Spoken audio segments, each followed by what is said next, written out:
The lady teacher who was in the class was saying something to the girls but Bholi could understand nothing. तो ma'am पढ़ा रही थी, कुछ बात कर रही थी, उसको समझ में नहीं आया। फिर क्या किया उसने, आसपास दीवारों पर लगी देखने। होता क्या है, छोटे बच्चे, उनको रंग बड़े प्रभावित करते हैं, और आपकी ज़िंदगी में जब आपको रंग प्रभावित करना कम करने लगे तो समझ लेना कि अब तुम बड़े हो गए, समझ लेना कि अब तुम बूढ़े हो रहे हो। जैसे एक उम्र के बाद लोग हल्का कलर पसंद करते हैं, हल्के कलर के कपड़े पसंद करते हैं। कोई ज़्यादा उम्र दराज इंसान को देखोगे वो बहुत रंगीन कपड़े नहीं पहनते, इक्का दुक्का लोग पहने हुए दिखेंगे। बाकी लोग थोड़ा सादा रहना पसंद करते हैं। बच्चों के लिए किताबें भी बनती है तो कई रंगों की होती हैं, देखा होगा। जो छोटे बच्चों की किताबें होती हैं उनमें बहुत कलर्स होते हैं। तुम देखो अपनी किताब, सारे रंग लगभग गायब हैं, केवल हल्का सा नीला दिख रहा है और ब्लैक दिख रहा है।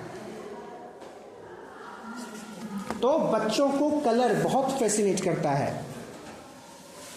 तो क्या देखा उसने, अच्छा कैसे रिलेट कर रही है, कैसे बच्चा सीखता है, उसके एनवायरनमेंट में क्या चीज़ है, उसके आसपास क्या चीज़ है, और बाकी समय में क्या है।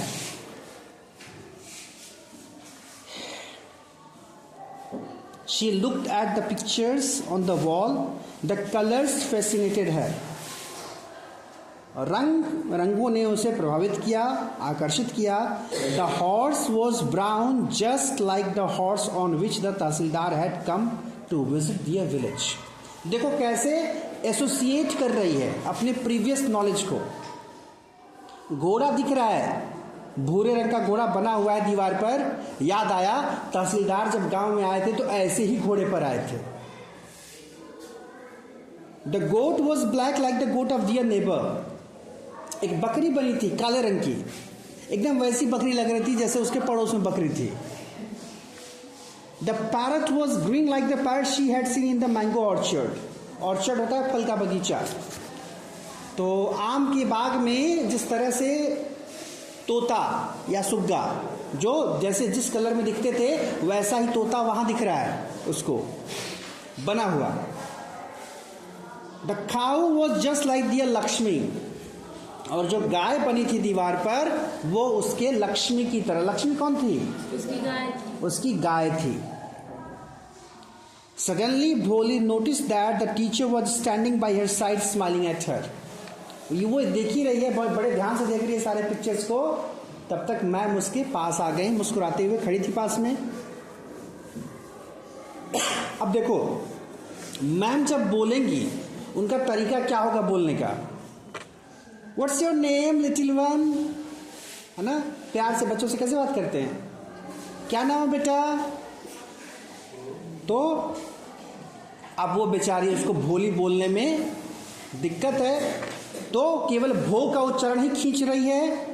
और फिर क्या हुआ, स्टैमर लगी करने, यानी हकलाने लगी।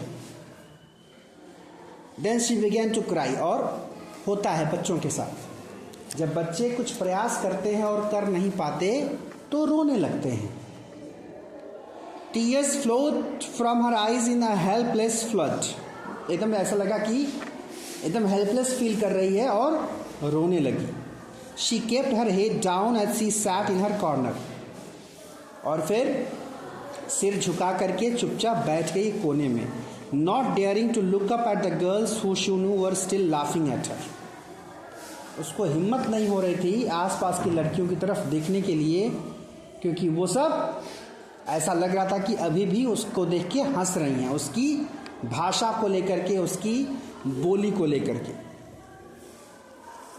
ये बहुत इंटरेस्टिंग बात है। जिस उम्र में आप होते हैं, जिस कक्षा में आप होते हैं, तो जो साथ वाले हैं वो आपके क्लासमेट या क्लास फेलो कहे जाते हैं। साइकोलॉजी में इनके लिए टर्म होता है peer group, PEER। Peer group मतलब साथ वाले लोग। जैसे आपके लिए पीयर ग्रुप आपके साथ वाले बच्चे हैं, हमारे लिए पीयर ग्रुप, हालांकि हम पर वो लागू नहीं होगा, लेकिन अगर देखा जाए तो हमारे कलीग हैं। तो हम कुछ ऐसा नहीं करना चाहेंगे कि हमारे कलीग हमारा मजाक उड़ाएं। तुम कुछ ऐसा नहीं करना चाहोगे कि तुम्हारे साथ वाले तुम्हारे मजाक उड़ाए। अब साथ वाले दोनों काम कर सकते हैं, वो आपके लिए मोटिवेशन का भी काम कर सकते हैं, वो आपको मानसिक रूप से परेशान भी कर सकते हैं। ज़्यादातर केस में बच्चे परेशान होते हैं। पीयर ग्रुप का प्रेशर जो होता है वो अलग होता है, और यही कारण है नॉर्मली कुछ टीचर्स जब बच्चों को दंडित करते हैं तो बाकायदे बुला करके कोने में ले जाके कूटते हैं। मैं ये मानता हूं कि एक झापड़ भी अगर मारना है तो क्लास के सामने मारो, क्योंकि तब वो एक झापड़ पीयर प्रेशर में, पीयर ग्रुप के सामने ज़्यादा काम करता है, क्योंकि उस झापड़ की चोट नहीं लगती, उस अहम को चोट पहुंचती है कि हमारे साथ वालों के सामने हमको क्यों पीटा जा रहा है। बुरा लगता है, हो सकता है भीतर भीतर बच्चे गाली देते हो, लेकिन किसी को रियलाइज कराने के लिए, उनको शर्म महसूस कराने के लिए कभी कभी ये जरूरी होता है। हाँ, यही अगर अधिक हो जाएगा तो खतरनाक हो जाएगा।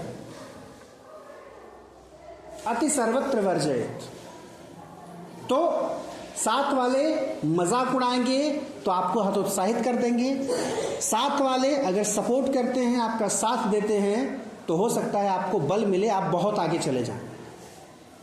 जो लोग लकी होते हैं उनको साथ वाले कुछ बड़े अच्छे मिल जाते हैं, जिससे कभी कभी ज़िंदगी भी बदल जाती है लोगों की। लोगों के सोचने का तरीका, बात करने का तरीका, चीज़ों को देखने का तरीका सब बदल जाता है।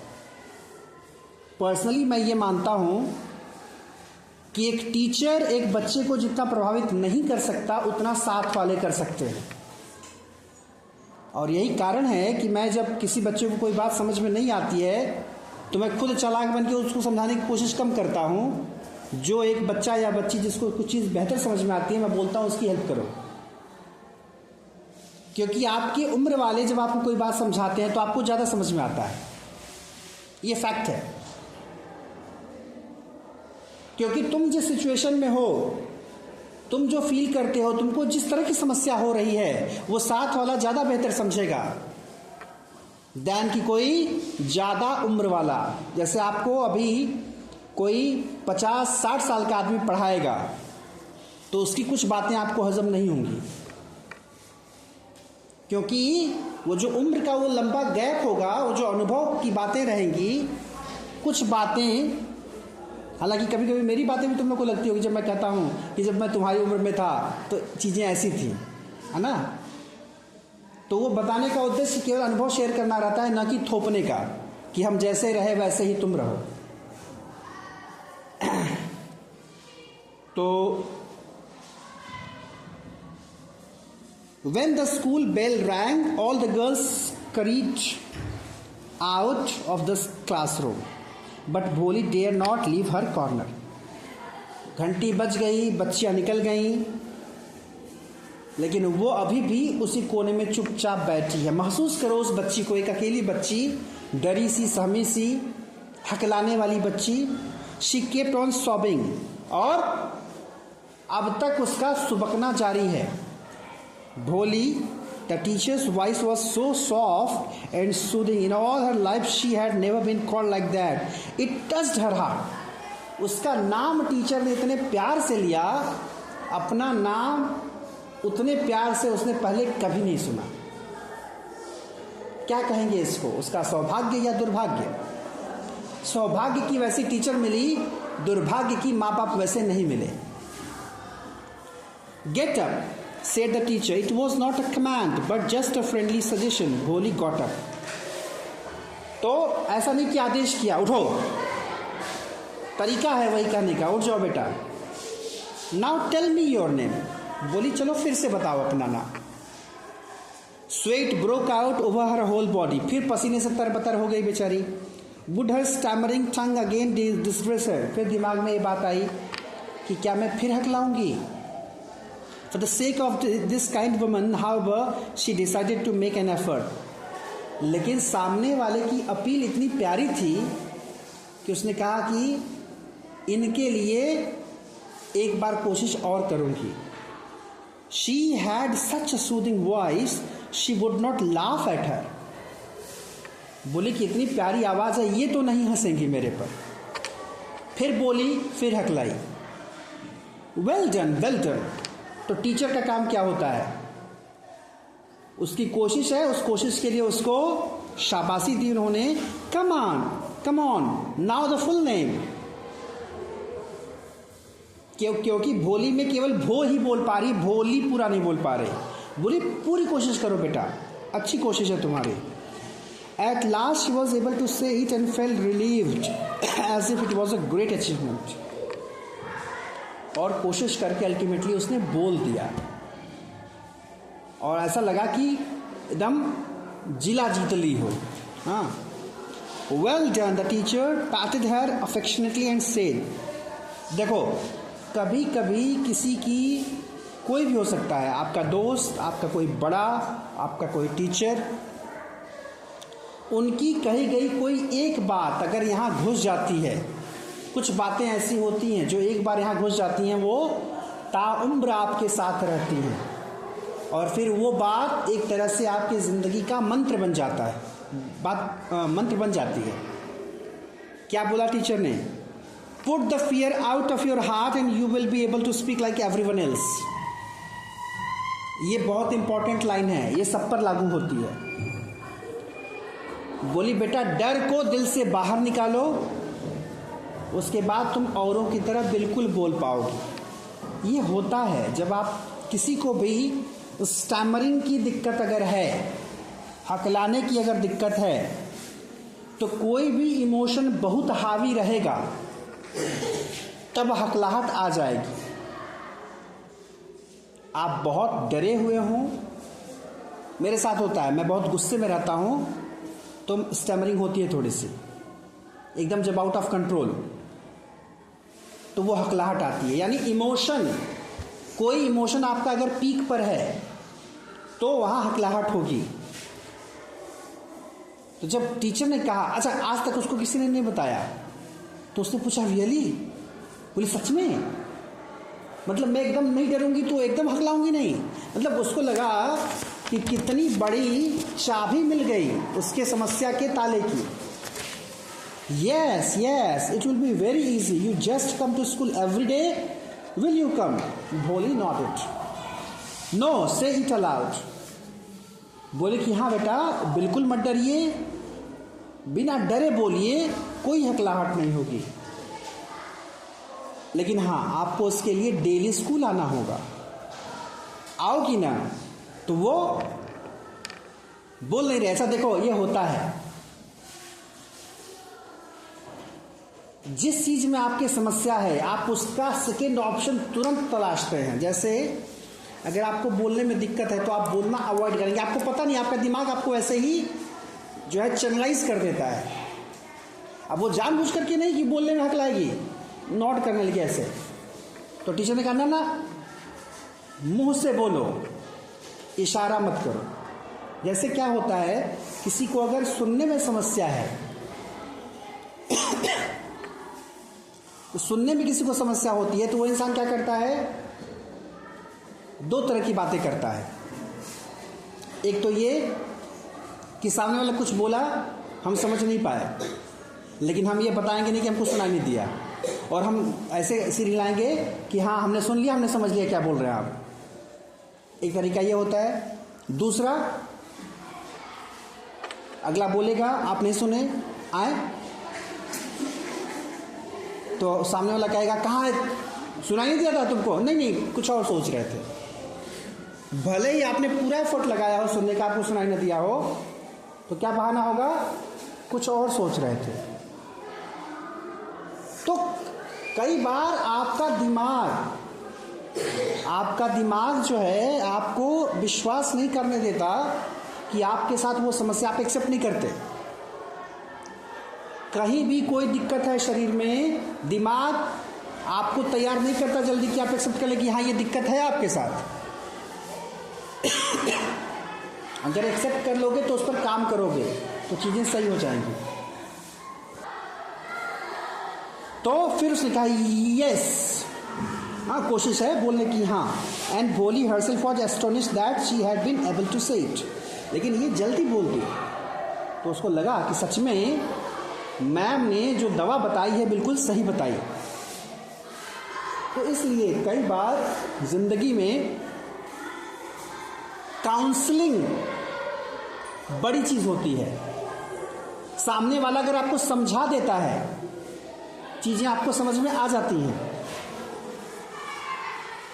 कई बार कुछ चीज़ों को सोच करके कोई काम आपको मिलने वाला, कोई जिम्मेदारी आपको मिलने वाली है और उसके लिए आप बहुत परेशान रहते हैं, पता नहीं कभी नहीं किया, पता नहीं कैसे होगा। तो अब आप ओवर थिंक करने लगते हैं, सोचने लगते हैं। तो फिर क्या होता है, उसका तरीका यह है कि एक बार मन को समझाइए कि जो होगा देखा जाएगा, करेंगे तभी तो एक्सपीरियंस होगा, करेंगे तभी तो सीखेंगे। मेरे साथ क्या हुआ, 2 साल दिल्ली में था, 2 बार इलेक्शन ड्यूटी लगी मेरी।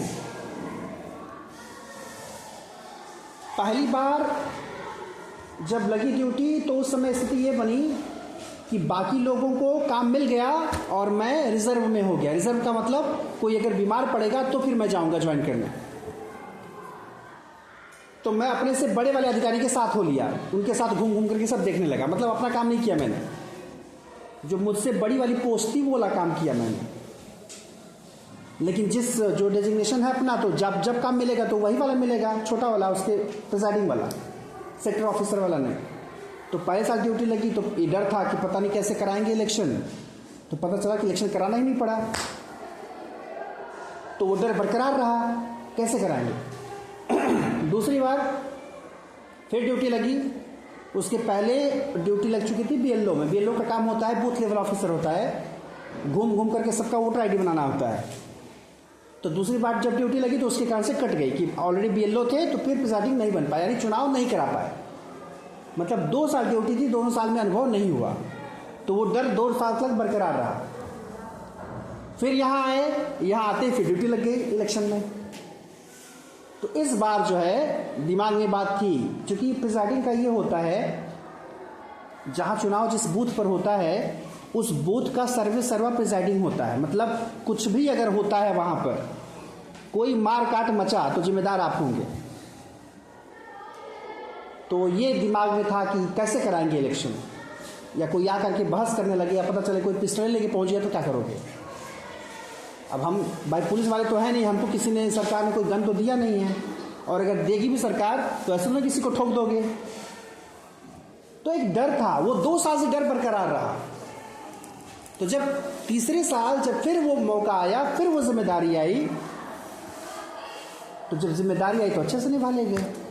क्यों? करके सीख लिया, कभी नहीं किया था, लेकिन जब सिर पे पड़ा तो किया भी, और बढ़िया से किया, फाइनल करके। हाँ, ये बात अलग है कि सिचुएशन बड़ी गड़बड़ थी जहाँ ड्यूटी मिली थी, न सोने का प्रबंध न खाने का, रात में 2 घंटा सो करके ड्यूटी की गई।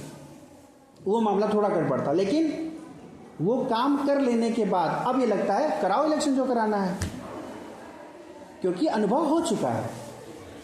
तो अब वही कुछ चीज़ें ऐसी हैं कि जब तक आप करेंगे नहीं उसका डर खत्म होगा नहीं। जैसे इसमें कई बच्चे ऐसे हैं, स्टेज पर बुला दिया जाए तो हकलाने लगेंगे, क्योंकि कभी गए नहीं। लेकिन जब आ करके बोल लोगे एक बार तो पता चल जाएगा कि ये कोई बहुत बड़ी चीज़ नहीं है। काम कोई ऐसा नहीं होता कि बहुत टफ होता है, सब खेला यहीं का है, दिमाग का।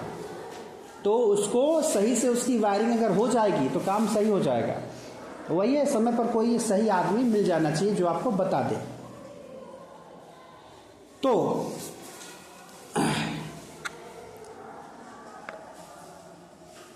Didn't I tell you, now take this book. तो जब उसने यस बोला तो उसके चेहरे से ये साफ दिख गया कि वो बड़ी खुश है कि वो बोल पाई। तो टीचर ने कहा, मैंने कहा था ना तुमको। उसके बाद उसको किताब दी। The book was full of nice pictures and the pictures were in colour, dog, cat, goat, horse, parrot, tiger and cow, just like Lakshmi. किताब थी, कई रंग थे उसमें, कई जानवर पक्षी थे। फिर से गाय दिखी, उसकी लक्ष्मी की तरह। देखो लक्ष्मी से कितनी जुड़ी है वो। With every picture was a word in a big black letters, और हर पिक्चर के साथ वो शब्द लिखा था, उनका नाम लिखा हुआ था। In 1 month you will be able to read this book. Teacher ने कहा 1 महीने में इसको पढ़ना सीख जाओगी। Then I give you a bigger book, तब मैं तुमको इससे बड़ी किताब दूंगी। Then a still bigger one, उसके बाद उससे बड़ी किताब। In time you will be more learned than anyone else in the village. देखो कैसे सपना कैसे दिखाया जाता है, छोटी बच्ची है एकदम। अच्छा, कई बार ऐसा होता है कि लोग थोड़ा ऐसा समझते हैं, अरे बहुत छोटा बच्चा है, इसको क्या समझ में आएगा, इससे कितनी बातें करोगे आप। लेकिन ऐसा नहीं है, वो समय है, बडिंग फेज होता है। जो पौधा जब बहुत छोटा होता है तभी उसको समय पर पानी चाहिए होता है, खाद चाहिए होता है। वो समय अगर आप पानी खाद दे देंगे, एक समय के बाद उसको किसी पानी खाद की जरूरत नहीं, अपने आप वो बड़ा वृक्ष बन जाएगा। तो बच्ची को बता दी कि बेटा ये फिनिश करिए, इसके बाद इससे बड़ी किताब देंगे, उसके बाद उससे बड़ी किताब देंगे। और एक समय ऐसा आएगा पूरे गांव में आपसे ज़्यादा पढ़ा लिखा कोई नहीं होगा। एक छोटी बच्ची को सपना दिखाया जा रहा है। और फिर क्या बोली? Then no one will ever be able to laugh at you. बोली तब तुम पर कोई नहीं हंसेगा। People will listen to you with respect. लोग तुम्हारी बातें सुनेंगे और बहुत सम्मान के साथ सुनेंगे। You will be able to speak without the slightest stammer. और तुम बिल्कुल हकलाओगी नहीं। क्यों? क्योंकि कॉन्फिडेंस आ जाएगा। जब आप पढ़े लिखे होते हैं, चीज़ों की समझ होती है, तो बोलने में वो आत्मविश्वास झलकता है। Understand? Now go home and come back early tomorrow morning. बोलिए आप घर जाइए, कल सुबह फिर आइएगा। Bholi felt as if suddenly all the bells in the village temple were ringing and the trees in front of the schoolhouse had blossomed into big red flowers. देखो छोटी बच्ची, क्या इमेजरी है, पॉजिटिविटी की इमेजरी। उसको लगा अचानक कि उसके गांव के जितने मंदिर हैं सबकी घंटियां एक साथ बज रही हों। वो पॉजिटिविटी, और तमाम स्कूल हाउस ऐसा लग रहा है कि हर जगह लाल लाल फूल दिखाई दे रहे हैं बिल्कुल। यानी कुछ समय के लिए वो सपनों की दुनिया में चली गई। सब कुछ बड़ा पॉजिटिव दिख रहा था। Her heart was throbbing with a new hope and a new life. उसको लगा कि जिंदगी अब बहुत खुशनुमा, बहुत बेहतर होने वाली है। और फिर 10 years passed, और फिर हुआ, ये बीज पड़ गया विकास का, और अल्टीमेटली कई साल बीते। अब जो सीन है, क्या हुआ? The village became a small town. गांव छोटा कस्बा बन गया। The little primary school became a high school. Primary school की जगह फिर हाई स्कूल भी आ गया। There were now a cinema under in a tin shed and a cotton ginning mill. Cinema भी पहुंच गया वहां तक। The mail train began to stop at the railway station. और विकास इतना हुआ कि जो एक्सप्रेस ट्रेनें नहीं रुकती थी वो भी उसके गांव के पास रुकने लगी। One night after dinner Ramlal said to his wife, then shall I accept Bishambar's proposal. उसके पापा रामलाल अपनी पत्नी से पूछे कि क्या बिशंबर का प्रपोजल एक्सेप्ट कर लें? Yes certainly, Bholi will be lucky to get such a well to do bridegroom. तो उसकी माँ बोली कि बिल्कुल, भोली बड़ी खुशकिस्मत है कि उसको ऐसा दूल्हा मिलने वाला है। कैसा दूल्हा? अच्छा देखो, माँ बाप का नजरिया क्या होता है ज्यादातर, a big shop, a house of his own and I yes several thousand in the bank. बोली एक बड़ी सी दुकान है उसकी, अपना घर है, और मैंने तो सुना है बैंक में काफी पैसे हैं उसके। More over he is not asking for any dowry. वो दहेज भी तो नहीं मांग रहा। अच्छा एक चीज और है यहाँ पर, एक चीज पॉइंट करने वाली बात है। जो आज का जमाना है, दहेज लेना और देना दोनों कानूनन अपराध है, लेकिन समाज में दोनों बढ़िया से चल रहा है। लोग देते भी हैं, लेते भी हैं। कोई लड़के वाला अगर दहेज नहीं लेता तो सीधे दिमाग में आता है कुछ गड़बड़ है क्या,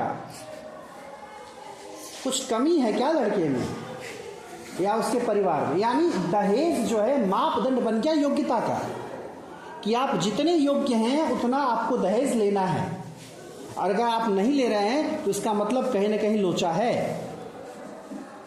कहीं ना कहीं दिक्कत है। तो समाज की अगर ये मानसिकता रहेगी तो ऑब्वियस है लोग मजबूरी में भी दहेज लेंगे। और उसका एक उदाहरण यहाँ पर देखो, अब जैसे ही ये है कि वो दहेज नहीं मांग रहा तो दिमाग में आएगा कि इसका मतलब मामला गड़बड़ है, और सच में मामला गड़बड़ है। देखना क्या है। That's right, but he's not so young, you know. Almost the same age I am. बाप कह रहा है, शर्म नहीं आ रही बाप को बात करने में। कह रहा है वो तो ठीक है लेकिन उसकी उम्र ज़्यादा है, मेरे बराबर उम्र का है। यानी एक बाप अपनी बेटी की शादी करना चाह रहा है एक ऐसे इंसान से जो उसकी उम्र का है। इसका मतलब moreover the children from his first wife are quite grown up। उसकी पहली शादी के जो बच्चे हैं वो काफी बड़े हो गए हैं। यानी जिसकी शादी का प्रपोजल आया है वो आदमी विधुर है। विधुर का मतलब उसकी पहली पत्नी का स्वर्गवास हो चुका है, उसकी दूसरी शादी है और इस बच्ची की पहली शादी। तो उस बच्ची की शादी की बात, अच्छा क्यों? क्योंकि माँ बाप को लगता है कि इतनी कुरूप बच्ची उसको कौन अपनाएगा, तो जो मिल रहा है उससे शादी कर दो। और उसमें भी ज़्यादातर माँ बाप के साथ ये दिक्कत है, वो धन दौलत रुपया पैसा कमाई ज़्यादा देखते हैं, इस पर थोड़ा कम ध्यान होता है कि लड़का सही है कि नहीं। So what does it matter? His wife replied, 45 or 50, it is no great age for a man. अब लीजिए, ये माँ है, चूल्हे में डाल के झोंक देने लायक माँ है। करिए क्या दिक्कत है, 45 या 50 का होगा, आदमी के लिए तो इतना एज चलता है। अब आप सोचिए कि कोई अगर 50 का है तो पता नहीं अगले 10 साल चलेगा कि 20 साल चलेगा। We are lucky that he is from another village and does not know about her pock marks and her lack of sense. बोली अरे बड़े भाग्य की बात है, दूसरे गांव का है, उसको उसके जो चेहरे पर बिंदी है बच्ची के, उसको उसके बारे में पता नहीं है, यानी धोखे में शादी कर रही है। और ये भी नहीं पता है कि भोली के पास सेंस की कमी है। कई बार ऐसा होता है कि कोई इंसान कम बोलता है तो उसको लोग बेवकूफ़ समझते हैं। शायद बचपन में वो जो चोट लगी थी उसके सिर में, उससे कुछ दिक्कत थी उसको, लेकिन फिर एजुकेशन किसका इलाज है? शिक्षा। हाँ, education is the greatest medicine. If we don't accept this proposal she may remain unmarried all her life. बोली कि अरे मौका आया है, बेटी ब्याह देते हैं, नहीं तो आजीवन कुंवारी रह जाएगी। Yes, but I wonder what भोली will say। अच्छा, पिता थोड़ा बहुत इंसानियत बाकी है उसके अंदर, कह रहा कि लेकिन भोली क्या कहेगी? What will that witless one say? She is like a dumb cow। बोली वो पागल क्या बोलेगी, तो गाय जैसी है। उसको ये नहीं पता कि कभी कभी सीधी गाय भी जब पगलाती हैं तो लात मारती हैं। Maybe you are right muttered Ramlal. बोला हो सकता है तुम सही बोल रही हो। In the other corner of the courtyard Bholi lay awake on her cot listening to her parents whispered conversation. बच्ची बड़ी हो चुकी है, समझदार हो चुकी है, जगी है, दूर खाट पर माँ बाप की फुसफुसाहट की सारी बातें उसको सुनाई दे रही हैं। उसको समझ में आ रहा है कि उसके माँ बाप उसको क्या समझ रखे हैं। Bishambar Nath was a well to do grocer. He came with a big party of friends and relations with him for the wedding। तो ठीक ठाक आदमी था, तो कई सारे लोगों को बारात लेकर के आया, अपने कई दोस्तों के साथ शादी के लिए आया। यानी बच्ची ने सब कुछ जानते हुए भी कोई विरोध नहीं किया। A brass band playing a popular tune from an Indian film headed the procession with the bridegroom riding a decorated horse. गाना बज रहा है फिल्म का और दूल्हे राजा, बूढ़े दूल्हे राजा घोड़े पर चढ़ करके आए हुए हैं। Ramlal was overjoyed to see such pomp and splendor. और रामलाल कहने को सरकारी कर्मचारी था वो, उसको देखा इतनी भव्य व्यवस्था, बड़ा खुश हो गया। He had never dreamt that his fourth daughter would have such a grand wedding. बोला कि इतनी बढ़िया शादी होगी मेरी बच्ची की, चौथी वाली की, मैं सोच नहीं सकता था। Bholi's elder sisters who had come for the occasion were envious of her luck. और उसकी जो बड़ी बहनें हैं सारी की सारी अनपढ़ थी, क्योंकि सुंदर थी, पढ़ाने की जरूरत नहीं थी। तो उन्होंने क्या किया, उनको जलन हो रही थी भोली के भाग्य से, कितना पैसे वाला दूल्हा मिल रहा है इसको। अब सोचो कि जिन लोगों को ऐसी शादी में जलन हो रही, उनके सोच का स्तर क्या होगा या उनकी समझ कैसी होगी। When the auspicious moment came, the priest said, "Bring the bride." पंडित जी बोले दुल्हन को लाइए।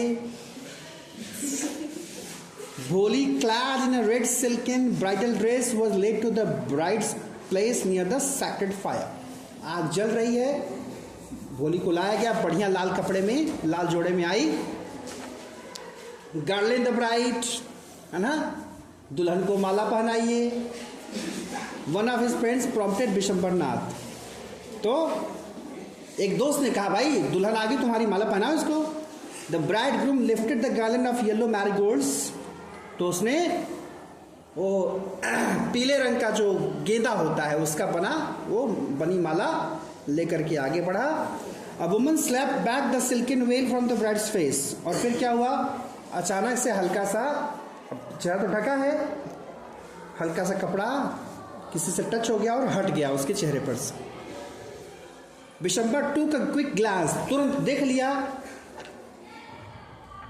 जो बुढ़ा दूल्हा था उसने तुरंत नजर मार ली कि दुल्हन कैसी है। देख लिया कि चेहरे पर क्या है, चिकन पॉक्स है। The garland remained poised in his hands. अब नहीं डाल रहा है गले में। The bride slowly pulled down the veil over her face. तो उस बच्ची को समझ में आया कि घूंघट हल्का हट गया है, तो झटके में नहीं, एकदम आराम से उसने घूंघट को सही कर लिया। So what? You are not young. Sorry. Have you seen her? Said Vishamba to the friend next to him. She has pock marks on her face.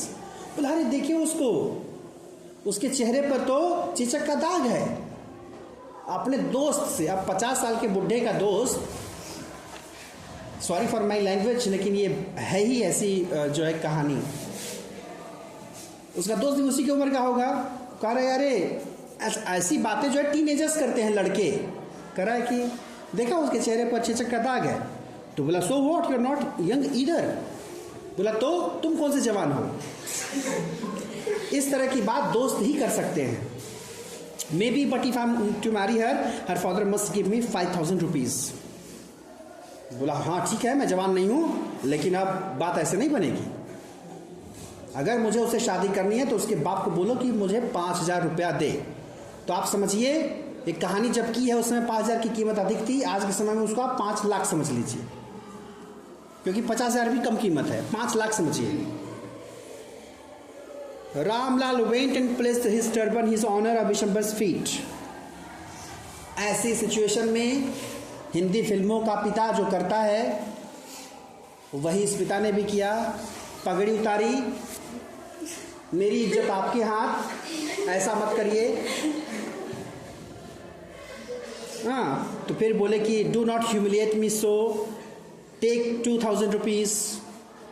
क्या हो रहा है, सौदा हो रहा है।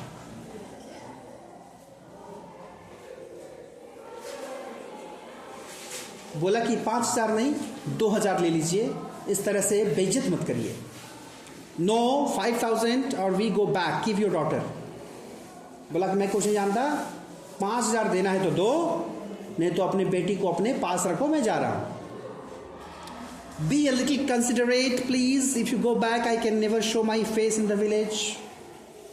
यही देखो, एक मिडिल क्लास आदमी, उसके जो मॉरल्स हैं, उसकी जो नैतिकता है, उसका आधार कितना खोखला होता है। कह रहा है कि आप चले जाएंगे वापस तो मैं समाज में क्या मुंह दिखाऊंगा।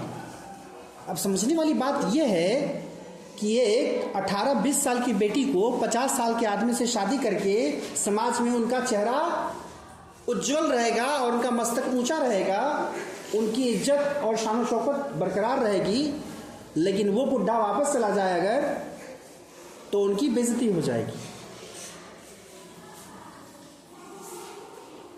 तो फिर बोला देन आउट विद 5,000। बोला अगर आपको इतनी चिंता है अपनी बेटी की, लाओ 5,000 रुपया।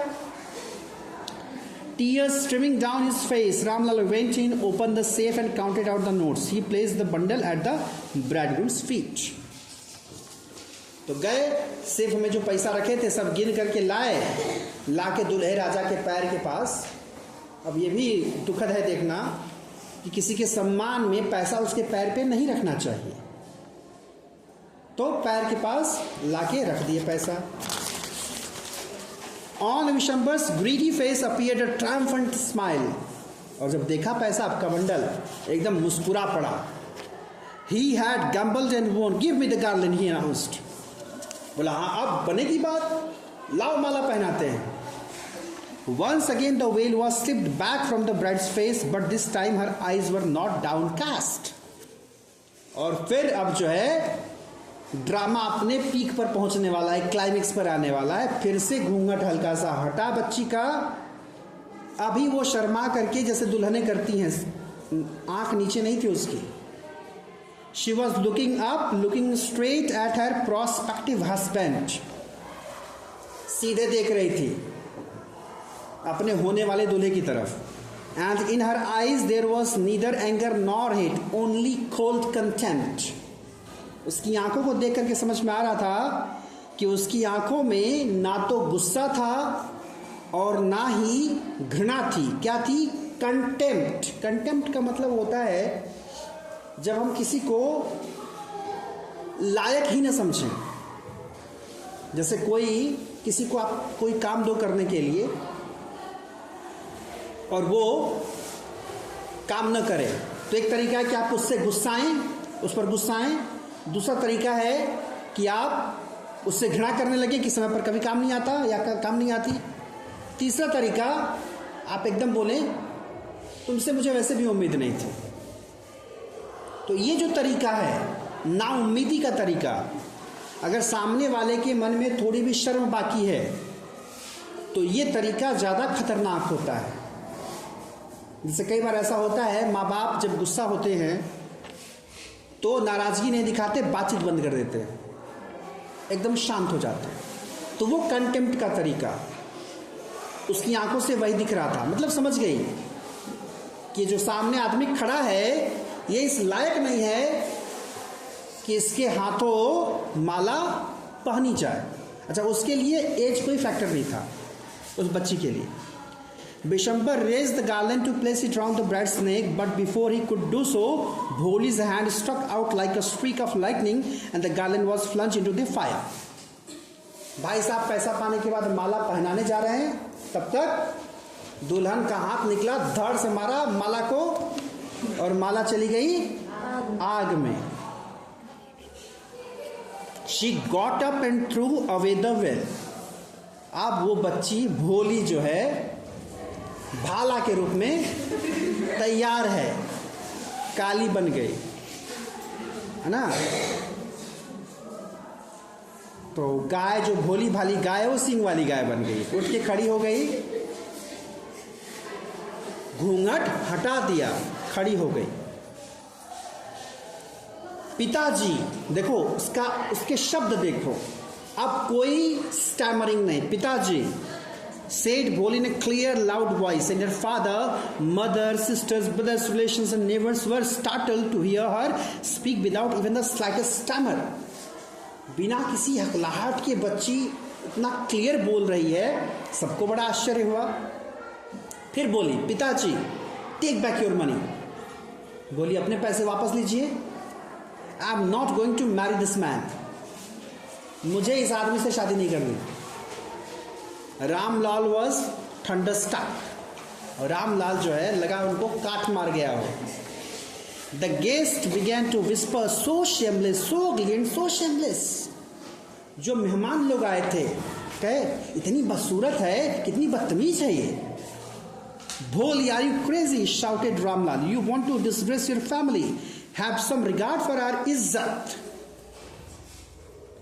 जो हर घर की कहानी है। बोले पागल हो गई हो क्या?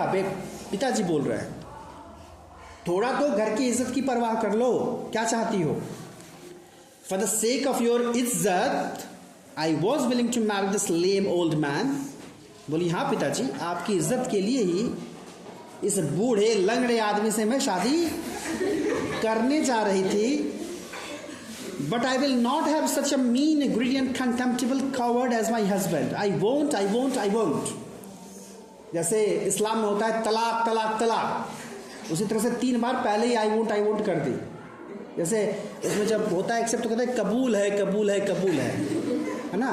तो यहाँ पर बोले कि मुझे ऐसा कमीना, मीन मतलब नीच या कमीना, लालची और घृणा के लायक, डरपोक, कायर आदमी, ऐसा आदमी मुझे हस्बैंड के रूप में पसंद नहीं है, नहीं है, नहीं है, नहीं है।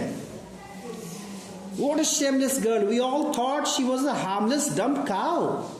लोगों ने कहा कितनी बदतमीज बेशर्म लड़की है, हमको तो लगता था बड़ी सीधी है। भोली turned violently on the old woman. हाँ, किसी बूढ़ी औरत ने ये टिप्पणी की तो घूम गई उसकी तरफ। Yes aunty, you are right. You all thought I was a dumb driven cow. बोली हाँ बिल्कुल सही कहा आपने, आप सबको लगता था मैं सीधी सादी गाय हूं। That's why you wanted to hand me over to this heartless creature. और इसीलिए इस कसाई जैसे इंसान के पास आप मुझे भेज रहे हैं। But now the dumb cow, the stammering fool is speaking. लेकिन अब वो सीधी गाय, वो बेवकूफ लड़की, अब वो बोल रही है। Do you want to hear more? बोली और कुछ सुनना है आपको? Bishambar Nath the grocer started to go back with his party. दूल्हे राजा को समझ में आ गया गलत जगह हाथ डाल दिए, तो आप धीरे से वो खिसक रहे थे। The confused bandsman thought this was the end of the ceremony and struck up a closing song. जो बाजा वाले थे उनको कंफर्म नहीं हुआ कि क्या मामला चला, उनको लगा सब हो गया, तो जब लास्ट में जो बाजा बजाते हैं वो बजाना शुरू किए सब। Ramlal stood rooted to the ground, his head bowed low with the weight of a grief and shame. Ramlal शर्म से पानी पानी, उसके बाप चुपचाप खड़े हैं कि ये बेटी ने क्या कर दिया। The flames of the sacred fire slowly died down. जो आग जल रही थी शादी के लिए धीरे धीरे बुझ गई। Everyone was gone. Ramlal turned to Bholi and said, सब चले गए। फिर उसके पिताजी घूमे उसकी तरफ। But what about you? No one will ever marry you now, what shall we do with you? पिता ने कहा कि तुमने जो कर दिया तो कर दिया, ये बताओ अब क्या होगा तुम्हारा? कोई शादी नहीं करेगा तुमसे, क्या करे तुम्हारा? देखो यहाँ फिर सुलेखा, भोली बन गई सुलेखा। इसको इसका जो है टाइटल ये भी हो सकता था, भोली बनी सुलेखा। सुलेखा बोल रही है, said in a voice that was calm and steady, एकदम शांत आवाज में, डोंट यू वरी पिताजी, पिताजी आप परेशान ना हो। In your old age I will serve you and mother and I will teach in the same school where I learn so much.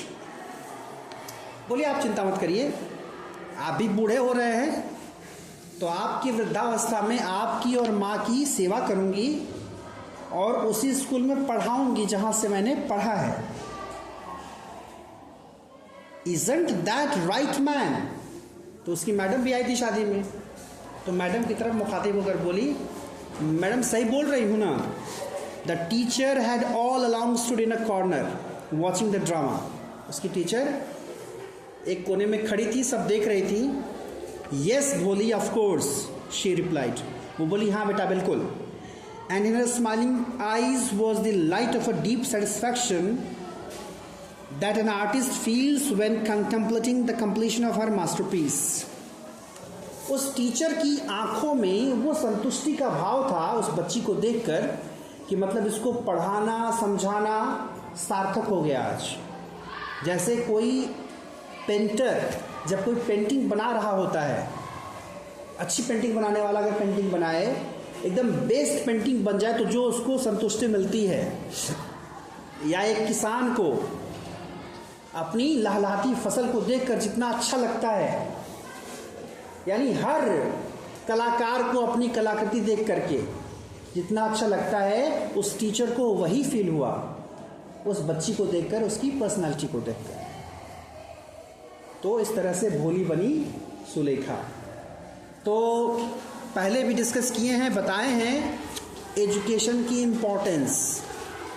जब आप एजुकेटेड होंगे, जब आप शिक्षित रहेंगे, तो सबसे ज़रूरी जो चीज़ आप सीखेंगे वो ये कि आपकी ज़िंदगी की स्टीयरिंग दूसरे के हाथ में नहीं होगी। अपनी ज़िंदगी का फैसला आप खुद करेंगे, कोई दूसरा आपके भाग्य का फैसला नहीं करेगा। और ये होना भी नहीं चाहिए, आपकी इच्छा के विरुद्ध नहीं होना चाहिए। यही कारण है कि जो ठीक ठाक पढ़ लिख लेते हैं, लोग उनको बागी या विद्रोही कहते हैं, क्योंकि गलत चीज़ों को वो इंसान बर्दाश्त नहीं करते। बाकी अगर आप लोगों को लगा हो कि ये केवल कहानी सुनाने के लिए कहानी है, तब पढ़ाना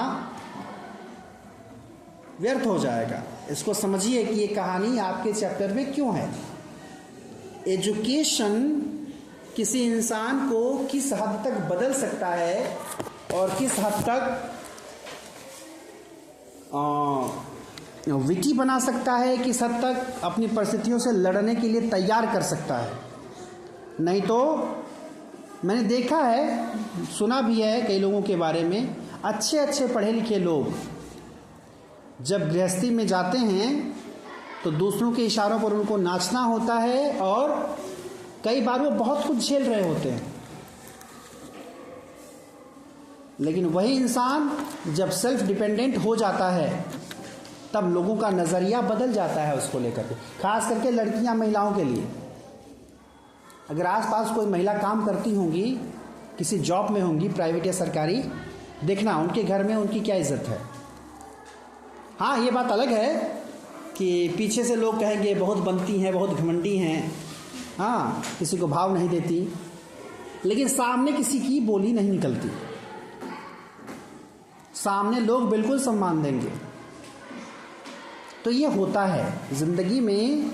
सम्मान अगर पाना है तो शिक्षा एक बहुत बड़ा हथियार है। Education is the greatest weapon through which you can change the world. दुनिया बदल देने के लिए बहुत अच्छा हथियार है।